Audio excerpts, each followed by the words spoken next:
Now about sabotaging yourself and about having those temptations, that kind of goes along with what someone else asked about. So she said, I've always said that chocolate is my drug of choice. Baked goods work too. There's just something about it that makes me happy and leaves me feeling satisfied and content for a little while at least. When I am feeling stressed, it takes the edge off. When I am feeling down, it comforts me. It makes my life better until I try to zip up my jeans. So I try to tell myself that nothing tastes as good as skinny feels. We've all heard that quote. But then those cravings kick in and I just can't resist for very long. How do I find satisfaction in fruits and veggies? Because believe me, I have tried, but they just don't give me the happiness that I find in chocolate. Amen, sister. I am such a chocolate fiend myself. So, mentioning chocolate and also whatever foods are temptations. Let me start by saying this. Rework your thinking and rework your vocabulary, okay? When we label foods as bad or temptations or off limits or it needs to be limited, already you're creating this negative relationship with food. And that's totally what is not working. This is why we keep losing weight and gaining weight and losing weight and gaining weight. This is why we're still here. Like, we've done this before, right? I know the people who are asking these questions, and I know they've done this before. Cut sugars out for a month, lost weight. So I know, we all know what to do. We all know what to eat. More vegetables, more lean protein, some fruits, some, just healthy foods. We know what to eat and we know what to limit. But the problem is we find ourselves here still struggling. And it really comes down to this mental, emotional aspect and relationship that we have with food and with ourselves. Okay, so I know this seems like fitness philosopher here, and I've turned into quite the fitness philosopher, but it really is the case. Another person asked, what is the one thing that you regret or you would change or do differently or you wish you had known before you entered the whole fitness industry?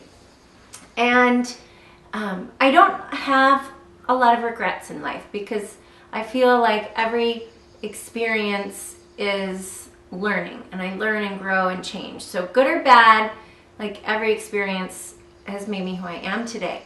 And that counts the same in my fitness industry. I mean, sure, I've made mistakes along the way in my personal training and teaching. The only thing that I really do wish I had known is this mental, emotional aspect. I do feel like I could have been a much better personal trainer, more helpful to so many of my clients had I really understood this fact, this facet, this element of why so many of us struggle. And you don't have to be fat to have negative self-image and a negative relationship with food. Trust me, I've worked with skinny clients, and I always use that because it's relative, right? Who have the same issues. Having confidence. You meet confident people. I'm pretty confident, but it doesn't necessarily mean that I have self-love in all aspects of my life. And it doesn't necessarily mean that I have a positive relationship with food. So be mindful of that. It really does all come down to that. So I can give you some tips and strategies for doing better with temptation and chocolate and all that. But it really, you got to go deeper. You have to, and I say the best thing is to do that 30-day Love Yourself challenge. That means no telling yourself you're fat, no saying I want to be skinnier, I wish I were leaner, I wish I didn't have this muffin top, I wish I looked like her. You can't say that for 30 days. You can't label your foods in a negative way. So you spend 30 days just living, just eating, just exercising, just being without any judgment. This is so much harder than it sounds. And as you go through this journal, and you will realize that you are judging your foods and judging yourself a lot more than you ever imagined. But I promise you, if you can do this 30-day challenge, then you will start to have a better relationship with food. And so instead of saying, this is off limits, this is bad, I can't have it, oh, but I want it, and going crazy and rebelling against these self-imposed rules, you'll be able to just stand back and take it for what it is. Oh, it's a piece of chocolate. Like, this doesn't have power over me. And you'll be able to just make healthy choices naturally. Trust me, I've done this, it works. So that's my first recommendation. And I really think it's pretty powerful and very effective, and leads to this great self-discovery and ownership. I can tell you what to do. I've worked with clients, they say they want to lose weight. They're, overweight or obese, and they want to make a change. So they have the desire, and I give them the meal plans, and I give them the grocery lists, and I give them the workout schedule, and I give them the exercises, and I give them all of this information, and they have it, and they know what to do, and they have the desire, and they might have some discipline, but I think what's really lacking is that true self-love and self-acceptance. And without that, they've already failed. They're not even going to get off the couch. They might be successful for a month, and then they're not going to stick with it because you haven't gone to that deep level. So you have to start with that. So I can give you these strategies and tips, but they're all just superficial helps. And this is what I've learned. And this is kind of the one thing that I regret, because I wish I could go back with everyone I've ever trained, with every client who I've helped lose weight, and then they've gained some back, and I help them again. And I don't want them to have to keep needing me in that way. I want them to take ownership and learn how to adopt this lifestyle all by themselves, because then it's yours and you can run with it. So the 30-day challenge is good because then you can really get to know yourself, and you can come up with your own solutions instead of Christy says this and Christy says that and it works for Christy. What works for me might not work for you. So, but simple strategies, if that's too hard, you don't have the patience for this 30-day challenge, which I'm putting it out there, you must do, it will really help. But more tangible, easy steps. I always say, enjoy your treats. Enjoy them. Don't make them off limits completely. If it's something that's, if it's in front of you, you're going to eat it, don't have it in front of you. That's an easy no-brainer. If it's chocolate, try to go for the darkest chocolate possible. Because milk chocolate and sugary chocolates, it's not really the chocolate, well, it is the chocolate, but it's also the sugars. Sugar is the most addictive drug out there, the most addictive chemical. And if you eat some sugar, you want more sugar right away. So sugar, you just have to keep shoveling the sugar in. That's the way sugar works. So if you can have, I eat 100% chocolate. It has 0 sugar grams. It's as bitter as it gets. But for me, it just does it. And I can have a little bit and then I'm good, I'm satisfied, I can walk away. Whereas if it's got a lot of sugar in it, you don't ever get that satisfaction. Also, if you're using chocolate as your stress relief, try to find other things that help you relieve that stress. And maybe you just want to balance it out. So, maybe a little bit of coffee might do the same thing.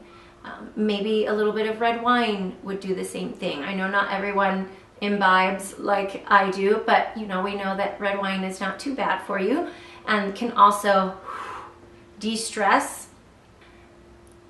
Find activities that help you de-stress. So going for a run, going for a hike, having sex. Your husbands are gonna love that I gave you guys that tip. But find an activity that de-stresses you. This is why exercise, it is the best de-stressing thing that you can do. But yeah, I totally get it. Chocolate, to me, it's a taste thing more than, I have other ways to de-stress, specifically exercise. So for me, chocolate is just, I want that taste in my mouth.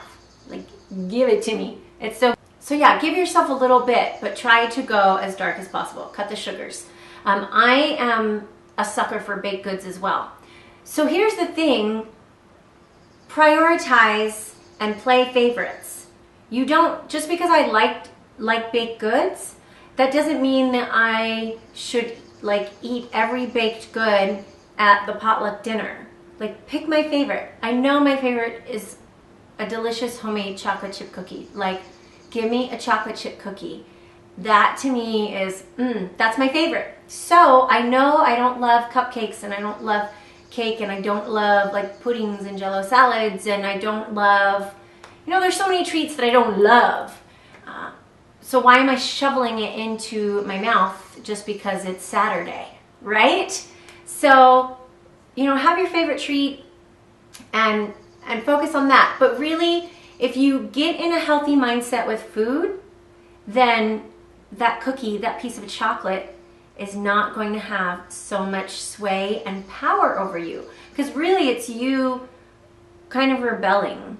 And because you put these rules and labels on this food, it makes it that much more appealing to you. It's so mental. Okay. But above all, ask yourself this question. What is the physique I can live with and still live and be happy? So sometimes I think too many of us get hung up on this. We have these photos of us at our best selves, our best physiques. You know, I have it too. I competed. So I have this whole framed photo of me and all my different stage poses, and I am just so lean, like no body fat and great muscle tone, and I look amazing. Okay? So I can dwell on that and be like, I want to look like that. That's the body I want. But I also need to recognize that with that body came a lot of sacrifice. With that body came a lot of deprivation. With that body came a lot of angst, a lot of misery, okay? A lot of not living, a lot of limitations. No this, no that, no bread, no wine, no fruit, no bananas, no, like even things that were healthy I couldn't eat because it wasn't on the meal plan. It was crazy. It was crazy. I wasn't living. I mean, that's competing, and that's a whole, like, I won't talk, I'm not bashing the sport, but I'm saying it's not a lifestyle. It wasn't living. So I need to find this happy balance. What is the body that I feel good in and I'm still living? And it might not be that size 2 body. And that's okay. Like, I've gotten to this point where I've recognized that's okay. Like, love myself where I'm at. Love yourself where you're at. You are here. So figure that out. I think the problem is we all want to be, you know, there are a couple things in life that make us happy, right? Being skinny, happy, happy, happy. But then with that, you know, you're eating and you're drinking and all that is kind of down here. Usually a little bit miserable, right? Because you're in a state of deprivation. But then we have the opposite where we're really happy, we're eating whatever the hell we want, and we're not so happy with our bodies. So we're not totally happy. So you got to find that balance where, okay, this is a good body. This is a strong body. This is a healthy body. And I'm eating. I'm eating healthy, but I can enjoy life. I've got that balance, okay? Most of us are not going to be, you know, the people who, there's like, I don't know, 1 or 2% of the people get to be skinny and eat whatever the hell they want. And most of us are not going to be there. So, you know, you got to find reality. So find that. Find what is the body I can be happiest in and still live life. Get rid of these crazy expectations that you have to be your skinniest, leanest self. Get rid of that. Throw that out the door, okay? So this was a really long Q&A. I will probably have to break this up into bits and pieces. But thank you for joining me, Christy. Real Fit for Real Life.